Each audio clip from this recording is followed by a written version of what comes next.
मित्रों नमस्कार। एमपीटेट वर्ग 3 सीटेट रीट की तैयारी कर रहे सभी भावी शिक्षक साथियों का अपना शिक्षक यूट्यूब चैनल पर स्वागत है। मित्रों, आज की हम इस वीडियो में वापस चर्चा करने वाले हैं संस्कृत पेडागोजी के बारे में, जो 300 प्लस टॉप मोस्ट क्वेश्चन की सीरीज चल रही है। तो ये आज की अष्टम क्लास है, यानी कि 8वीं क्लास है। इसमें भी 15 क्वेश्चन लिए गए हैं। तो इस प्रकार से जो है इसमें संस्कृत पेडागोजी के टॉप मोस्ट क्वेश्चन के बारे में चर्चा करेंगे। चलिए, पहला क्वेश्चन है यहाँ पर, जो है 41 नंबर का क्वेश्चन पिछली क्लास में लिया गया था। तो इसका आंसर क्या होगा? मूल्यांकन। ठीक है ना। आप यहाँ से वापस अपना पूरा डिस्कशन करेंगे हर एक क्वेश्चन का।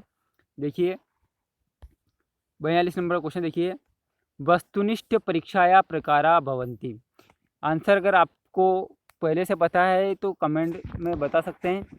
बहु समाधान प्रश्न, यानी वस्तुनिष्ठ प्रश्न जो होते हैं, परीक्षा जो होती है उसके प्रकार होते हैं। यानी कि अपने वैकल्पिक जो परीक्षा होती है, ऑब्जेक्टिव एग्ज़ाम, तो उसमें किस प्रकार के उसके प्रकार कौन से हैं? बहु समाधान, यानी कि वस्तुनिष्ठ परीक्षा में बहुविकल्प जो होते हैं, यानी कि विकल्प जो होते हैं वो, या फिर रिक्त स्थान पूर्णम, यानी रिक्त स्थान, सत्य सत्य निर्णय, यानी सत्य सत्य ट्रूफॉल्स, या फिर उपयुक्त सर्वे। तो यहाँ पर होगा उपयुक्त सर्वे, इसका सही आंसर होगा। छात्रस्य ज्ञानात्मक क्षेत्रस्य परीक्षणं कर्तुं शक्यते, यानी छात्रों का ज्ञानात्मक जो क्षेत्र है उसका परीक्षण कैसे किया जा सकता है। छात्रों के ज्ञानात्मक पक्ष जो होता है, ज्ञानात्मक क्षेत्र जो होता है उसका परीक्षण कैसे कर सकते हैं? अध्ययन के द्वारा, परीक्षा के द्वारा, पाठ्य पुस्तक के द्वारा, या फिर भाषण के द्वारा। तो यहाँ पर देखिए, परीक्षा के द्वारा छात्रों का ज्ञानात्मक क्षेत्र का परीक्षण कर सकते हैं। यानी कि जो भी परीक्षा होती है, यानी योगात्मक मूल्यांकन होता है सत्र के अंत में, वार्षिक परीक्षा, अर्धवार्षिक परीक्षा, तो वो जो परीक्षा लिखित द्वारा ली जाती है उसमें केवल छात्र का जो है ज्ञानात्मक क्षेत्र का मूल्यांकन होता है। बाकी जो छात्र होता है उसके बाकी जो क्षेत्र होते हैं उसका परीक्षण जो होता है वो ज्ञानात्मक क्षेत्र के अंतर्गत नहीं आता है, और उसका मूल्यांकन परीक्षा के द्वारा नहीं कर सकते हैं। ये बात यहाँ पर ध्यान रखिएगा। इसका पूरा शिक्षा के जो छात्र के कौन कौन से पक्ष है उसका भी हम विस्तार से आगे चर्चा करेंगे। अगला देखिए, अगर कौन सा क्वेश्चन समझ में नहीं आए तो कमेंट में पूछ सकते हैं। संस्कृत भाषा शिक्षणाम विकास भवति।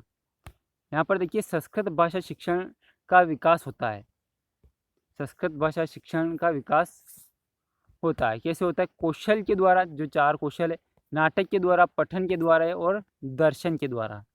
तो यहाँ पर इसका सही आंसर होगा कौशल है, यानी कौशल के द्वारा जो है संस्कृत भाषा में जो है उसका शिक्षण का विकास होता है। अगला देखिए, बालकेषु कल्पना शक्ति विकास भवति। बालकों की कल्पना शक्ति का विकास होता है। अब बालकों में जो है कल्पना शक्ति का विकास हम कैसे कर सकते हैं? ठीक है ना।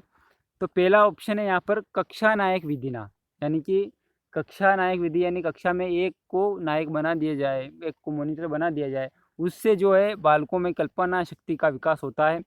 आप भी सोचिए इसके बारे में। कथान कथन विधि ना, कथा कथन जो विधि होती है उसके द्वारा। भाषण विधि ना, या फिर वाद विवाद विधि ना। वाद विवाद क्या होता है कि एक टॉपिक होता है, आप सभी जानते होंगे ऑलरेडी, परंतु जो साथी नहीं जानते उनको बता देता हूँ। कौन सा भी एक टॉपिक होता है उस पर बच्चे बहस करते हैं, कोई उसका पक्ष में बात करता है और एक पक्ष जो है उसके विपक्ष में बात करता है। इससे जो है बच्चों में कल्पना शक्ति का विकास होता है, और बच्चों में कल्पना शक्ति का जो विकास करने के लिए बहुत ही अच्छी विधि है वाद विवाद विधि। ये इसका आंसर होगा। अगला देखिए, क्वेश्चन नंबर 46, संस्कृत भाषा शिक्षणे अनुवाद विधि क उच्यते। संस्कृत भाषा शिक्षण जो है उसमें अनुवाद विधि कहा जाता है, यानी संस्कृत भाषा शिक्षण में अनुवाद विधि किसे कहा जाता है? अनुवाद विधि किसे कहेंगे? सूत्र विधि को, व्याकरण विधि को, भंडारकर विधि को, या फिर परायण विधि को? तो यहाँ पर देखिए, अनुवाद विधि, और ऐसा मान्यता है और सही भी है कि अनुवाद विधि और भंडारकर विधि दोनों का नाम एक ही है, यानी कि दोनों विधियाँ जो है एक ही है। तो इसीलिए जो संस्कृत भाषा शिक्षण में अनुवाद विधि किसे कहेंगे? भंडारकर विधि को। पर इसका जो पीछे का बैकग्राउंड है वो भी जान लेते हैं यहाँ पर, कि जो यूरोपीय जो कंट्री है, यूरोपीय जो देश है वहाँ पर विदेशी भाषा सीखने के लिए जो है एक विधि प्रचलित थी, वो थी व्याकरण अनुवाद विधि। कौन सी थी? व्याकरण अनुवाद विधि। उसके द्वारा जो है यूरोप में अन्य भाषाओं, विदेशी भाषाओं को सिखाया जाता था।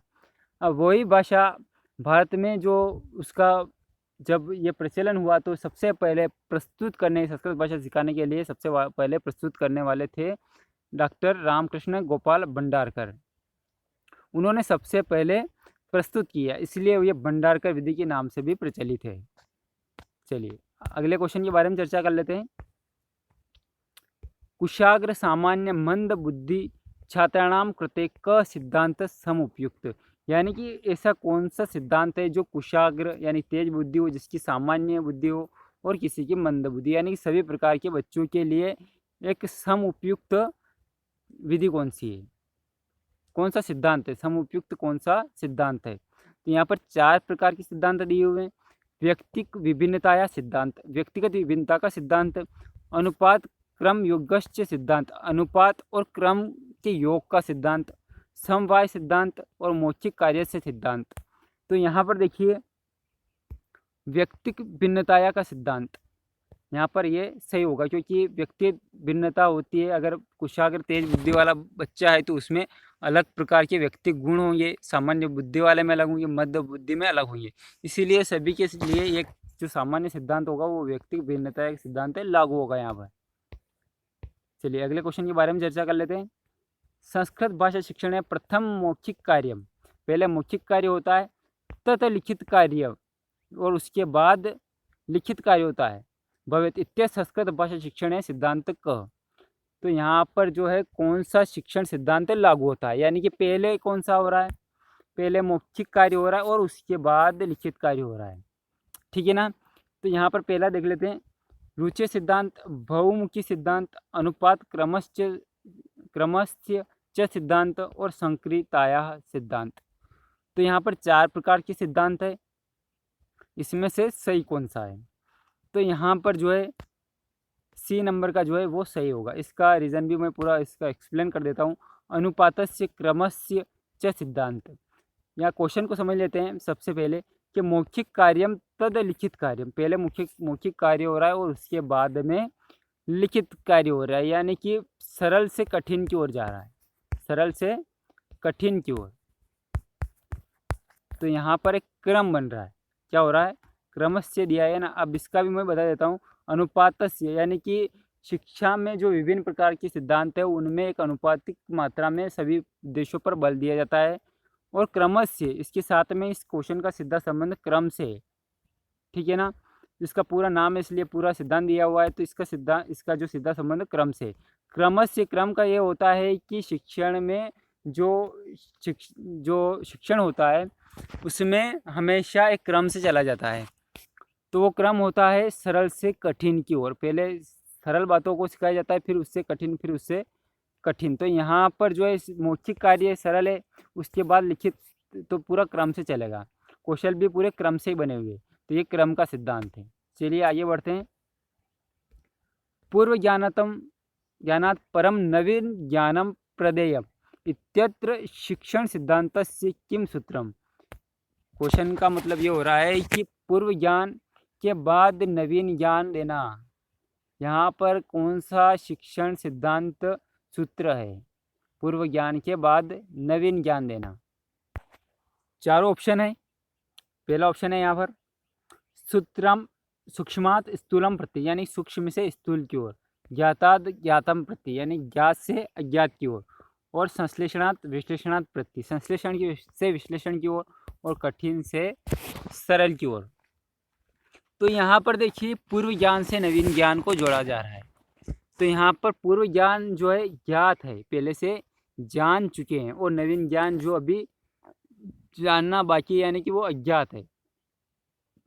तो यहाँ पर जो होगा ज्ञाताद अज्ञातम प्रति, यानी ज्ञात से अज्ञात की ओर, ऑप्शन बी वाला ऑप्शन सही होगा।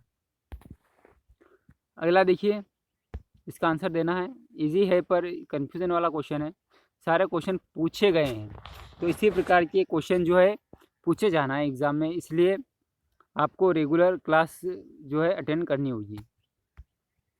देखिए, गुरुमुखम इति साधनम विद्यते, गुरुमुखम इति साधनम विद्यते। तो यहाँ पर ये पूछ रहा है क्वेश्चन कि गुरुमुखम जो है किस प्रकार का साधन है, किस प्रकार का साधन है। तो यहाँ पर भाषा कौशलस्य, श्रवण कौशलस्य, लेखन कौशलस्य या फिर पठन कौशलस्य। तो यहाँ पर गुरुमुखम जो है, गुरु का मुख, किस प्रकार का क्वेश्चन है। अब बहुत सारे भाषा कौशलस्य लगा देंगे, ठीक है ना, या फिर पठन कौशलस्य लगा देंगे। तो परंतु यहाँ पर कौशल के बारे में पूछा गया है। तो यहाँ पर गुरुमुखम की अगर बात होती, यहाँ पर आ जाता रेडियो, तो आप तुरंत इसको पकड़ लेते कि ये श्रवण कौशल एक प्रकार का। उसी प्रकार का गुरु का मुख, वो भी तो एक प्रकार की ध्वनि उत्पन्न कर रहा है, उसको सुनकर बच्चा सीख रहा है, इसीलिए वो श्रवण कौशल है। आया समझ में? चलिए आगे बढ़ते हैं। संस्कृता अध्यापनस्य श्रव्य दृश्य साधनम विद्यते। संस्कृत अध्यापन में श्रव्य दृश्य साधन कौन सा है। अब यहाँ पर देखिए, श्रव्य और दृश्य दोनों होना चाहिए। प्रतिकृति, शामपट्ट, दूरदर्शनम और ध्वन्य अभिलेख। तो यहाँ पर ऑलरेडी सभी को पता है कि यहाँ पर दूरदर्शन जो है श्रव्य और दृश्य दोनों है। अगला देखिए, संस्कृत भाषा शिक्षणे नगरस्य भौगोलिक स्थिति कस्य अधिगम साधना से प्रयोग कर्तुम शक्यते। यानी कि ये पिछली क्लास में पूछा गया क्वेश्चन है। तो यहाँ पर आप सभी को पता होगा कि नगर की भौगोलिक स्थिति के बारे में अगर बच्चों को सिखाना है तो वहाँ पर किस प्रकार का साधन प्रयोग करना पड़ेगा अपने को, मानचित्र। अगला है, ये भी पूछा गया क्वेश्चन है पिछली क्लास में, पाठ्य पुस्तक स्थानम शिक्षण महत्वपूर्ण विद्यते। पाठ्य पुस्तक का शिक्षण में स्थान महत्वपूर्ण क्यों होता है।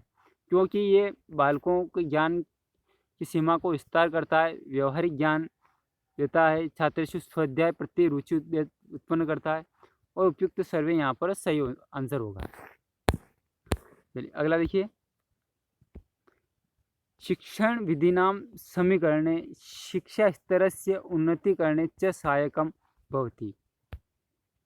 यानी कि शिक्षण जो विधियाँ होती है, शिक्षण के जो समीकरण होते हैं विधियों के द्वारा, उनका जो स्तर है शिक्षा, उसके द्वारा शिक्षा का स्तर उन्नत होता है, और वो उन्नत के साथ सहायक होता है उन्नत करने में। शिक्षा को स्तर जो है उसको उन्नत और सहायक करता है।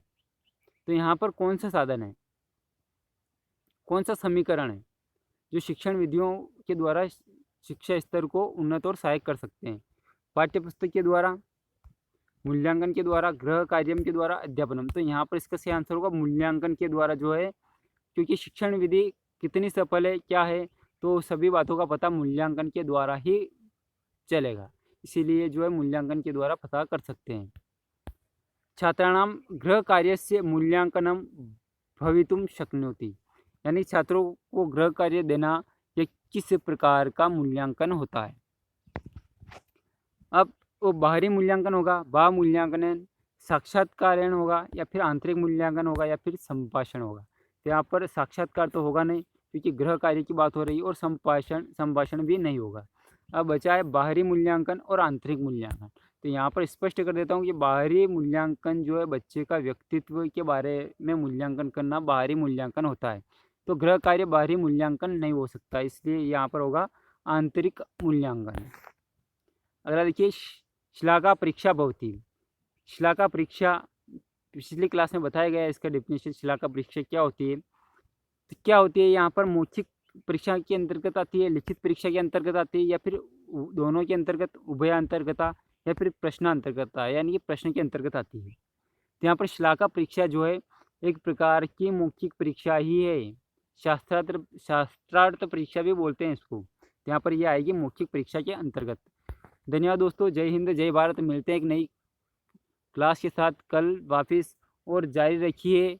जो 300 क्वेश्चन है ये आपके लिए बहुत ही इम्पोर्टेंट होने वाले हैं।